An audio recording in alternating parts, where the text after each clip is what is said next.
तो दोस्तों शुरू करते हैं आज की इंफ्रा न्यूज। पहली खबर आ रही है हमारे देश के अंदर डिस्ट्रीब्यूट किए जाने वाले 14 डिजिट अल्फा न्यूमेरिक आईडी या ब्लू आधार से या भू आधार से रिलेटेड, जिसके अंदर 5 स्टेट्स में काम हो चुका है। तो दोस्तों यहाँ पर 9.8 करोड़ लैंड पार्सल्स है रूरल इंडिया में 27 स्टेट्स के अक्रॉस, जहाँ पर ये आप कह सकते हो जो रिकॉर्ड्स होते हैं जमीन के उनको डिजिटाइज किया गया है। आप जानते हो हमारे यहाँ पर होता है ये है कि स्पेशली अगर रूरल जमीन की बात करें तो वहाँ पर डिस्ट्रीब्यूशन के लिए जो क्लियरेंसेज है, वहाँ पर जो आप कह सकते हो प्रॉपर डिमार्केशन है, इनके अंदर बहुत दिक्कतें आती है, बहुत झगड़े वगैरह इसकी वजह से होते हैं। और हमारे जो ब्यूरोक्रेट्स भी बैठते हैं, जो रजिस्टर ऑफिस वगैरह के अंदर काम होते हैं, ये कहीं ना कहीं पर इन डिस्प्यूट्स के अंदर बहुत फ़ायदा उठाते हैं, जिसकी वजह से पेपर वर्क में गड़बड़ी होती है।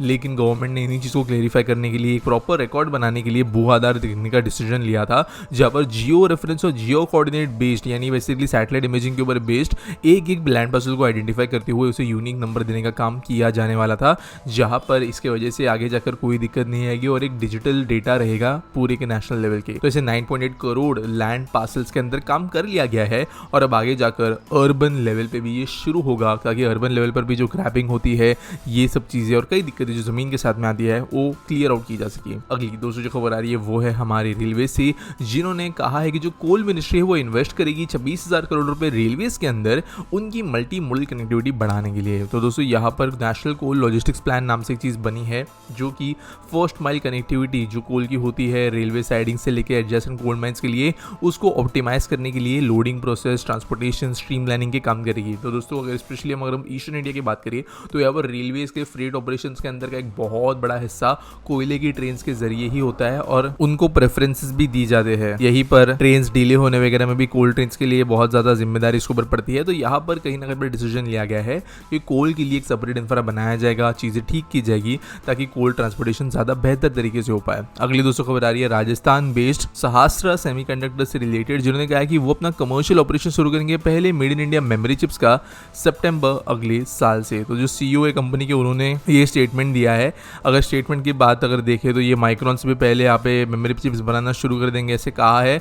इनिशियली ये पैकेजिंग ही शुरू करेंगे, मतलब बेसिकली माइक्रो एसडी कार्ड्स जो चिप ऑन बोर्ड सिस्टम्स वगैरह होते हैं उनकी एडवांस पैकेजिंग वाला काम ये करेंगे। तो यहाँ पर एक्चुअल में कोई ऐसे सेमीकंडक्टर फैब्रिकेशन नहीं हो रहा है, बनी हुई चिप्स जो है वो यहाँ पर आकर पैकेट में टेस्ट करके सील कर दी जाएगी। और यहाँ पर एक छोटा स्टेप आप इसकी तरफ में कह सकते हैं, लेकिन इसे फैब्रिकेशन या मेमोरी का प्रोडक्शन कहना गलत होगा। अगली दूसरी जो खबर आ रही है वो बेंगलुरु से, जहाँ पर डीकंजेशन को कम करने के लिए जो हेबल फ्लाईओवर रीजन है, ये एक मल्टी मॉडल ट्रांजिट हब में जल्दी कन्वर्ट होने वाला है। तो दोस्तों यहाँ पर बेसिकली 2-3 प्रोजेक्ट्स आकर साथ में मिल रहे हैं, जहाँ पर एक सबअर्बन रेलवे का स्टेशन है, 3 मेट्रो के स्टेशन और ये फ्लाईओवर तो है ही। तो यहाँ पर जो रीजन बनेगा, ये चौक बनेगा, ये one of the most well connected transit चौक बनने वाला है और अभी कुछ अप्रूवल्स की ही जरूरत इससे बाकी है। यहाँ पर बेंगलुरु मेट्रो रेल कॉर्पोरेशन ने कहा है कि बीएमटीसी का जो पास में डिपो है वहां पे इन्होंने काम ऑलरेडी शुरू कर दिया है। अगली दोस्तों जो खबर आ रही है वो है उत्तर प्रदेश से, जहाँ पर उत्तर प्रदेश में एक नया आईटी पार्क बनाने के लिए प्रिपरेशन शुरू हो गई है और ये पार्क होगा लखनऊ के अंदर। तो यहाँ पर उत्तर प्रदेश राजकीय निर्माण निगम ने यहाँ पर ब्लूप्रिंट ऑलरेडी बनाया है 40 एकर्स ऑफ लैंड में, और उसके बाद में जो यहाँ पर जो ब्लूप्रिंट है उसके हिसाब से 11.47 एकर्स पर आईटी पार्क डेवलप किया जाएगा, 7.4 एकर्स पर बिजनेस पार्क होगा और बचे हुए एरिया के ऊपर इंक्यूबेशन सेंटर होगा। बाकी जो कुछ लैंड बचेगा उसके अंदर जो है ग्रीन स्पेसेस वगैरह एनवायरनमेंट के लिए चीज़ें जो है वो की जाएगी डेवलप। तो यहाँ पर उत्तर प्रदेश में काफ़ी बड़े लेवल पे आईटी पब्स बनने वाले हैं। यहाँ पर अगर ब्लूप्रिंट माने तो 6 स्टोरी की बिल्डिंग, जहाँ पे बेसमेंट होगा, यहाँ पर ओन पार्किंग फैसिलिटीज होगी, हाइड्रोलिक पार्किंग सिस्टम्स होंगे, ये सब चीज़ें लिखी गई है। अगली खबर दोस्तों जो आ रही है वो है वेस्टर्न रेलवे से, जिन्होंने अनाउंस किया कि उनकी 49 लोकल ट्रेन सर्विसेज जो चलती है western suburban railway department Mumbai के अंदर, उनको 12 डिब्बों से 15 डिब्बों में कन्वर्ट किया जाएगा। तो मुंबई के अंदर कई ट्रेन जो है वो 15 ट्रैक की चलती है लोकल ट्रेन। तो यहाँ पर अब इनकी संख्या जो है वेस्टर्न लाइन में बढ़ाई जा रही है, जहाँ पर अभी 12 डब्बे से चलने वाली जो 49 ट्रेन या आज से 15 डिब्बों के साथ में चलेगी और ऑब्वियसली इसकी वजह से जो है लोगों को ट्रांसपोर्ट करने की जो कैपेसिटी है ट्रेन की कुछ हद तक बढ़ जाएगी। अगली दोस्तों खबर आ रही है वो है लास्ट इंडियन ट्यूबरो से, जिन्होंने एक बिड जीत ली है इंटरनेशनल क्रिकेट स्टेडियम को बनाने के लिए वाराणसी में। तो यहाँ पर 30,000 लोगों की कैपेसिटी वाले स्टेडियम होगा। L&T बहुत ही ज़्यादा एक्सपीरियंस्ड स्टेडियम बनाने में, फीफा स्टेडियम्स वगैरह इन्होंने बनाया है, तो यहाँ पर इनको ये दिक्कत नहीं आनी चाहिए। 30.6 एकर्स लैंड पे ये बनेगा, 400 करोड़ रुपए यहाँ पर स्पेंड किए जाएंगे और 30 महीनों के ड्यूरेशन में इसको कंप्लीट कर दिया जाएगा। और इसके जिसके कारण जो है एक आईसीसी रिकग्नाइज स्टैंडर्ड्स वाला और एक नया स्टेडियम उत्तर प्रदेश के वाराणसी को मिलेगा। अगली दोस्तों खबर आ रही है सोलापुर महाराष्ट्र से, जहाँ पर यहाँ का पहला आईटी पार्क बनने वाला है 65 एकर्स ऑफ लैंड में, जो कि दोनगांव रोड पे मौजूद होगा। तो यहाँ पर गवर्नमेंट ने कहा है कि 800 करोड़ रुपए इन्वेस्ट कर रही है आर्यंस ग्रुप, और जो फॉर्मर मेयर भी है उनके द्वारा भी यहाँ पर प्रेस कॉन्फ्रेंस दौरान इसके बारे में कहा गया।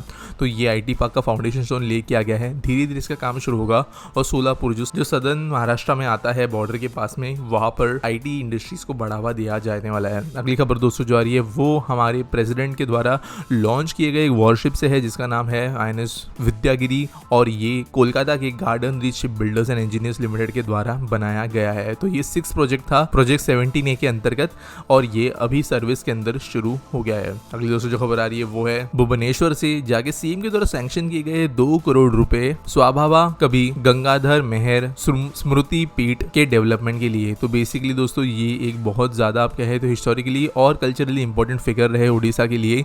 इनके लिए यहाँ पर ब्यूटिफिकेशन किया जाने वाला है एक वाटर बॉडी साइड एरिया का, जहाँ पर एक सेंटर की काइंड ऑफ इसे डेवलप किया जाएगा, जहाँ पर हिस्टोरिकल प्लेस का ब्यूटिफिकेशन होगा। उड़ीसा के अंदर वैसे मल्टीपल प्रोजेक्ट्स अलग अलग जगह पे से चल रहे हैं, लेकिन ये लेटेस्ट अनाउंसमेंट है। आज के आसपीटी स्थल के बारे में बात करें तो गणेश पुजारी पूछते हैं why government is building metro lines parallel to railway lines instead of improving existing lines और increasing frequency of trains, example lines in Mumbai, purple line in Pune. तो देखो यार, कभी अगर हम पेट्रोल प्लान के देखें मुंबई को, तो ये बात सच है कि मुंबई के अंदर नॉर्थ साउथ कनेक्टिविटी अच्छी है, लेकिन ईस्ट वेस्ट कनेक्टिविटी के ऊपर ध्यान नहीं दिया, क्योंकि बहुत ज्यादा जियोग्राफिकल फैक्टर्स वगैरह आते हैं। लेकिन इसका मतलब ये नहीं है कि जो नॉर्थ साउथ लाइन्स है या जो रेलवे लाइन्स के पैरेलल वाली लाइन्स है उनकी जरूरत नहीं है। अब जैसे मुंबई मेट्रो लाइन 7 और 2A की अगर हम बात करें तो ये exactly parallel, in fact literally railway line एक लेफ्ट साइड में एक राइट साइड में है, सेम रूट पे ट्रैवल ये करती है, जहाँ पे रेलवेज भी लेके जा सकती है। लेकिन ये जरूरी इसलिए थी क्योंकि रेलवे पे लोड इतना था, यहाँ पे लोगों को कम करना था। साथ साथ मेट्रोज जो है ये थोड़े इनलैंड एरिया को कनेक्ट कर रही है, यहाँ पर जो है ज्यादा स्टेशन की वजह से ज्यादा डिस्ट्रीब्यूटेड यहाँ पे जमीन है, यहाँ पे फ्रीक्वेंसी ज्यादा हो सकती है, ट्रेन की क्वालिटी बेहतर है, तो यहाँ पर ये लाइन्स तो बनना जरूरी है। सेम चीज पुणे के लिए भी अप्लाई करती है। बेसिकली जहाँ से लोग ट्रैवल कर रहे हैं उन लाइन्स पर ही सबसे पहले लाइन्स प्रोवाइड कर देनी चाहिए। हम एकदम बाहर के साइड में या ऐसे लाइन पे लाइन या ऐसे जगह पे लाइन बनाकर पैसेंजर्स एक्सपेक्ट नहीं कर सकते जहाँ पर एक्चुअल में लोग अभी के टाइम पे ट्रैवल नहीं करना चाहते। हाँ, दूसरी लाइन्स बनना जरूरी है। यहाँ पर नॉर्थ साउथ से ज्यादा ईस्ट वेस्ट कनेक्टिविटी जरूरी है, क्योंकि उसी के कारण जो है कंजेशन पॉइंट्स बन रहे हैं नॉर्थ साउथ के लाइन्स जहाँ पर भी इंटरसेक्ट होते हैं वहाँ पर। लेकिन अगर इन कंक्लूजन कहिए तो जहाँ पर जैसी नीड है, जहाँ पर लोड कम करना है, वहाँ पर प्रायोरिटी दी जाने वाली है चीजों के ऊपर। उम्मीद करता हूँ आपको सवाल का जवाब मिल गया होगा। अगर आपके पास कोई सवाल है आप नीचे मुझे पूछ सकते हो कमेंट सेक्शन में, और मिलेंगे अगले वीडियो में।